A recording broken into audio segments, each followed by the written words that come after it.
Voulez-vous contribuer à notre chaîne? C'est facile. Le lien pour devenir un soutien sur Patreon se trouve dans la description. Abonnez-vous à notre chaîne, aimez et partagez nos vidéos avec vos amis. Et n'oubliez pas de laisser votre commentaire. De cette façon, vous nous aidez beaucoup à diffuser la parole de Dieu.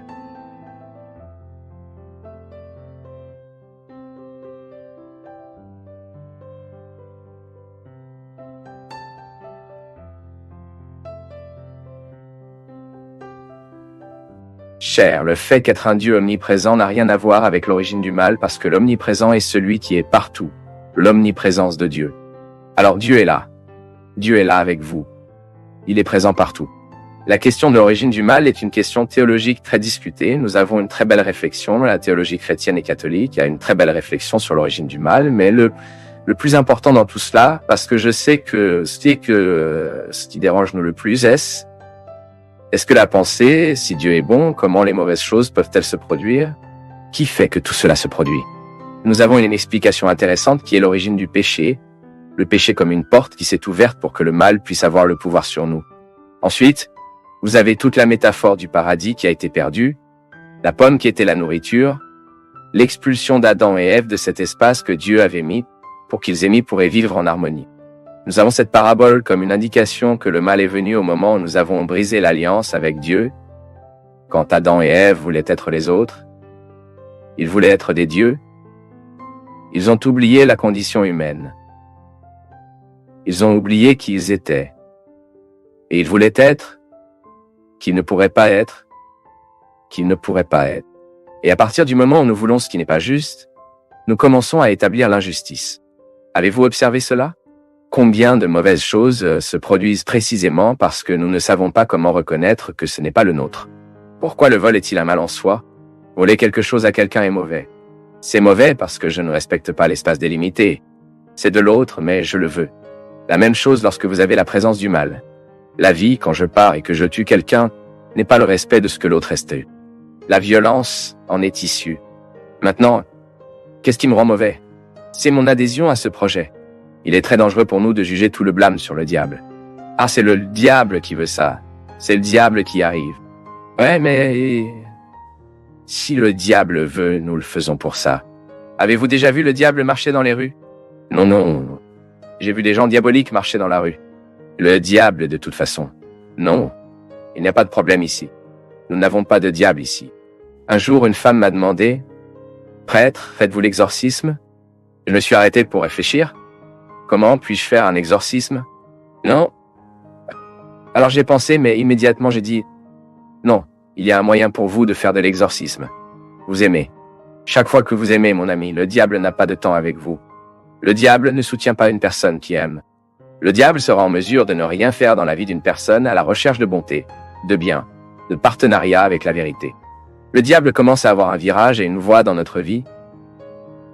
C'est quand nous ouvrons les portes pour qu'il s'assomme, pour qu'il prenne un café chez nous, pour qu'il ait un petit whisky avec nous. Vous ouvrirez les portes. Venez ici pour fumer une marijuana. Le diable est assis et fume de la marijuana. Sention une cocaïne. L'inverse, c'est que je respecte ce qui est un processus de rupture en moi. Cette semaine, j'étais là en Italie, Mirim, et à la fin de l'émission, il était déjà dans une entreprise qui fit un signe de la main et du chant. Et puis il a demandé, j'ai compris qu'il voulait me parler. Et puis, il est allé là-bas dans le vestiaire pour me faire un câlin. Et m'a dit comme ça, Père, je suis dans le combat pour se libérer de la drogue. Et puis, je l'ai serré dans ses bras et je lui ai dit que mon ami libéré de la drogue est le même que vous vous aimez à nouveau. Parce que le médicament n'est rien d'autre qu'une non-aime. Je vais jeter une toxine en moi qui me fera du mal. Je vais jeter en moi une substance qui m'agrandira, qui me fera prendre conscience des choses, qui s'éloignera des gens que j'aime, qui m'emmènera. Cela prendra la paix des gens que j'aime. Ce qui est si triste. Le toxicomane ne voit pas la souffrance qu'il cause. La mère qui ne dort pas, qui, même si elle ne voit pas son fils rentrer à la maison, peu importe à quel point il est pire, elle aime venir quand même. Ne dormez pas parce que vous pensez, mon Dieu. Où est mon fils maintenant? Donc, coupez avec des drogues. Vous rétablissez les liens d'amour que vous avez. Quand tu parles, j'arrêterai de fumer cette mauvaise herbe. J'arrêterai de parler, j'arrêterai de boire. Surtout parce que le pire de tout pour moi est socialisé. Celui que nous faisons devant tout le monde. L'alcool est terrible. Et chaque le temps qu'une personne décide d'arrêter de boire, elle ne la décide pas seule. C'est aussi à cause des personnes qu'elle l'a fait souffrir, qu'elle détruit. C'est tellement beau pour vous de voir une personne réagir pour l'amour qu'ils ont aux autres. C'est donc une belle chose à voir. Maintenant, mal, il entre dans le contexte de notre vie, de notre les choix. Je choisirai le mal.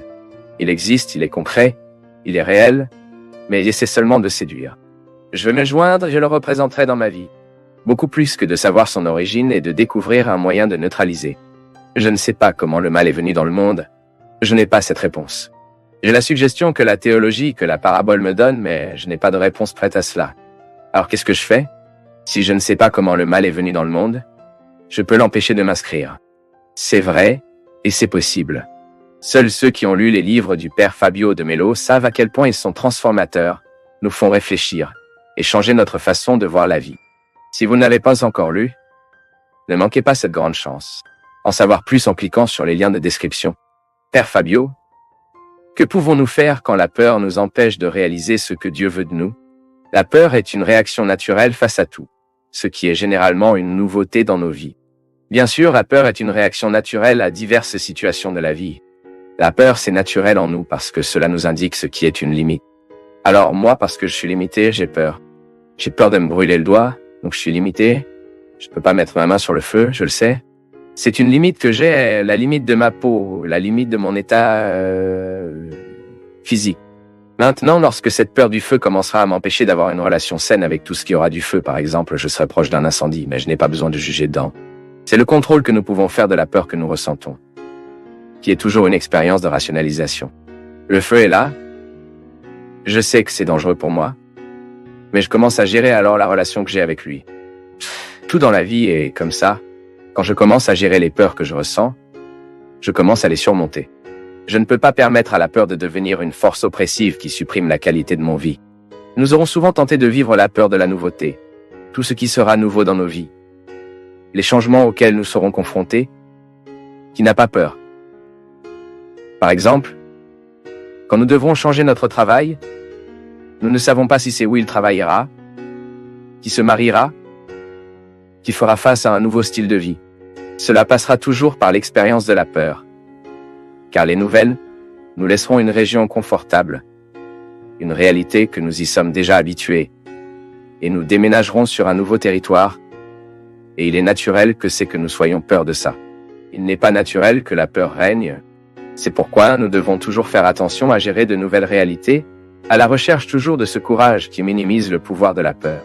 Lorsque nous pensons que nous avons trop peur et que nous manquons des opportunités en raison de la peur que nous ressentons, nous manquons une opportunité précieuse. L'autre jour, j'ai même trouvé une fille qui faisait de moi un partage. Père, j'ai très peur de grandir dans la relation avec mon petit ami parce que la dernière relation que j'avais fait souffrir beaucoup. Elle ne pouvait donc pas investir dans la nouvelle relation parce qu'elle a apporté les marques d'une relation qui lui était très tragique, terminée avec beaucoup de souffrance. Elle a beaucoup souffert entre les mains de ce garçon, ce vieux petit ami. Elle était donc maintenant confrontée à la peur que si elle aimait à nouveau, elle devrait passer par la même situation qu'elle a traversée. Et c'est là que nous devons rationaliser, c'est la formule qui fonctionne souvent. Comment vais-je rationaliser une situation? Comment cette fille peut-elle rationaliser cette peur qu'elle a de la nouvelle relation? Ses pensées. Ce garçon avec lequel je sors maintenant n'est pas le même. Il n'a pas nécessairement la même personnalité qu'auparavant. Cela ne signifie pas ce que j'ai vécu avec un autre, je devrais vivre avec celui-ci aussi. C'est rationaliser, parce que le grand défi, mon peuple, nous mettons le sens et la raison dans ce que nous ressentons. Mettez un sens dans le sentiment.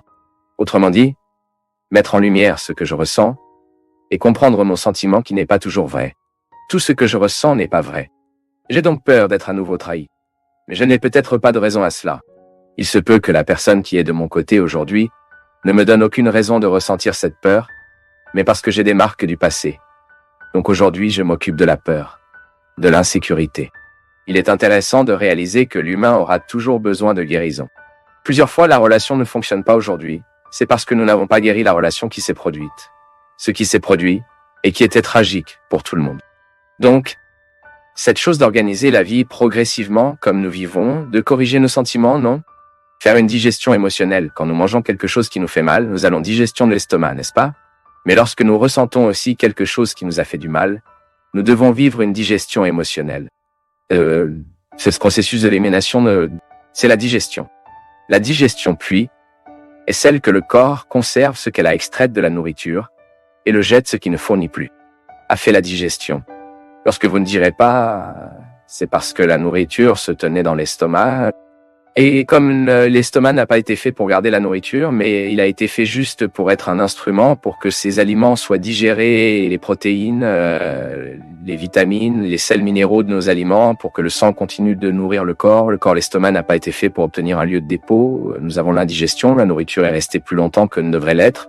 Pour une raison quelconque, ou parce qu'elle a été endommagée, ou parce qu'elle était trop lourde à manger que ne devrait l'être, pour une raison quelconque, ou parce qu'elle a été endommagée, ou dans l'affection et le sentiment que les choses se produisent de la même manière. Et plusieurs fois, je vis cette indigestion émotionnelle comme celle-ci, en gardant en moi ce qui aurait dû être éliminé, ou à en juger par ma vie affective ce qui apprenait tout ce que je vivais. Si je ne fais pas cette digestion, je le garde comme une mauvaise chose et je commence à projeter les autres ce qui n'a pas fonctionné de cette première expérience. Et cela nous fait souvent peur. Lorsque nous allons à la relation avec une autre, apportant les marques d'un passé qui n'était pas bonne. Plusieurs fois, nous prenons cela, il ne s'agit pas seulement de sortir ensemble, de mariage. Non. D'amitié. Non. Dans tout dans la vie, nous lisons parfois du nouveau devant nous, avec ce que nous avons déjà comme expérience. C'est donc le grand défi de faire en sorte que la peur ne prévale pas. Elle ne nous prévaudra pas quelle était l'expérience du passé. La peur sera toujours naturelle, car nous analyserons la vie de ce que nous avons vécu.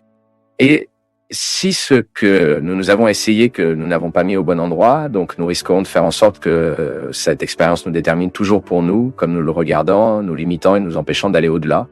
Mais il est toujours bon pour nous de faire cet effort afin que cette peur ne prévale pas. Père Fabio, que pouvons-nous faire quand la peur nous empêche de réaliser ce que Dieu veut de nous? La peur est une réaction naturelle face à tout, ce qui est généralement une nouveauté dans nos vies. Bien sûr, la peur est une réaction naturelle à diverses situations de la vie. La peur, c'est naturel en nous, parce que cela nous indique ce qui est une limite. Alors, moi, parce que je suis limité, j'ai peur. J'ai peur de me brûler le doigt, donc je suis limité. Je ne peux pas mettre ma main sur le feu, je le sais. C'est une limite que j'ai, la limite de ma peau, la limite de mon état physique. Maintenant, quand cette peur du feu commencera à m'empêcher d'avoir une relation saine avec tout ce qui aura du feu, par exemple, je vais être proche d'un incendie, mais je n'ai pas besoin de la juger. C'est le contrôle que nous pouvons faire de la peur que nous ressentons, qui est toujours une expérience de rationalisation. Le feu est là, je sais que c'est dangereux pour moi, mais je commence à gérer alors la relation que j'ai avec lui. Tout dans la vie est comme ça. Quand je commence à gérer les peurs que je ressens, je commence à les surmonter. Je ne peux pas permettre à la peur de devenir une force oppressive, qui supprime la qualité de ma vie. Nous avons souvent tenté de vivre la peur de la nouveauté, tout ce qui sera nouveau dans nos vies, les changements auxquels nous serons confrontés, qui n'a pas peur par exemple.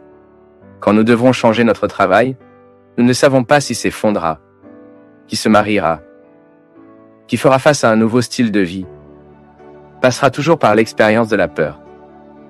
Car les nouvelles nous laisseront une région confortable, une réalité que nous y sommes déjà habitués, et c'est naturel d'être. Nous en avons peur. Il n'est pas naturel que la peur règne. C'est pourquoi nous devons toujours faire attention à gérer de nouvelles réalités qui recherchent toujours ce courage qui minimise le pouvoir de la peur. Lorsque nous pensons que nous avons trop peur et que nous manquons des opportunités en raison de la peur que nous ressentons, nous manquons une opportunité précieuse. L'autre jour, j'ai même trouvé une fille qui faisait de moi un partage. Père, j'ai très peur de grandir dans la relation avec mon petit ami parce que la dernière relation que j'avais fait souffrir beaucoup. Elle ne pouvait donc pas investir dans la nouvelle relation parce qu'elle a apporté les marques d'une relation qui lui était très tragique. Terminée avec beaucoup de souffrance, elle a beaucoup souffert entre les mains de ce garçon, ce vieux petit ami. Alors elle faisait maintenant face à la peur que si elle aimait à nouveau, elle devrait passer par la même situation qu'elle est passée. Et c'est là que nous devons rationaliser. C'est la formule qui fonctionne souvent. Comment vais-je rationaliser une situation? Comment cette fille peut-elle rationaliser cette peur qu'elle a de la nouvelle relation? Ses pensées. Ce garçon avec lequel je sors maintenant n'est pas le même. Il n'a pas nécessairement la même personnalité qu'auparavant. Cela ne signifie pas ce que j'ai vécu avec un autre. Je devrais vivre avec. C'est rationaliser. Parce que le grand défi, mon peuple, est que nous mettons le sens et la raison dans ce que nous ressentons. Mettez un sens dans le sentiment. Autrement dit, mettre en lumière ce que je ressens et comprendre mon sentiment qui n'est pas toujours vrai. Tout ce que je ressens n'est pas vrai. J'ai donc peur d'être à nouveau trahi, mais je n'ai peut-être pas de raison à cela. Il se peut que la personne qui est de mon côté aujourd'hui ne me donne pas aucune raison de ressentir cette peur, mais parce que j'ai des marques du passé. Donc aujourd'hui, je lisais avec elle avec peur, insécurité. Il est intéressant de réaliser que l'humain aura toujours besoin de guérison. Plusieurs fois, la relation ne fonctionne pas aujourd'hui, c'est parce que nous n'avons pas guéri la relation qui s'est produite, ce qui était tragique pour tout le monde. Donc, cette chose d'organiser la vie progressivement comme nous vivons, de corriger nos sentiments, de faire une digestion émotionnelle. Lorsque nous mangeons quelque chose de mauvais pour nous, nous indigeons notre estomac, n'est-ce pas? Mais lorsque nous ressentons aussi quelque chose qui nous a fait du mal, nous devons vivre une digestion émotionnelle. C'est ce processus d'élimination de ce qui n'était pas bon et de garder ce qui était bien. C'est la digestion. La digestion, puis, est celle que le corps conserve ce qu'elle a extrait de la nourriture et le jette ce qui ne fournit plus. A fait la digestion. Lorsque vous ne digérez pas, c'est parce que la nourriture se tenait dans l'estomac. Et comme l'estomac n'a pas été fait pour garder la nourriture, mais cela a été fait juste pour être un instrument pour que les aliments soient digérés et les protéines, les vitamines, les sels minéraux de nos aliments pour continuer à nourrir le corps. L'estomac n'a pas été fait pour obtenir un lieu de dépôt. Nous avons l'indigestion. La nourriture était plus longue que cela pour une raison quelconque ou parce qu'il a été endommagé ou parce qu'il était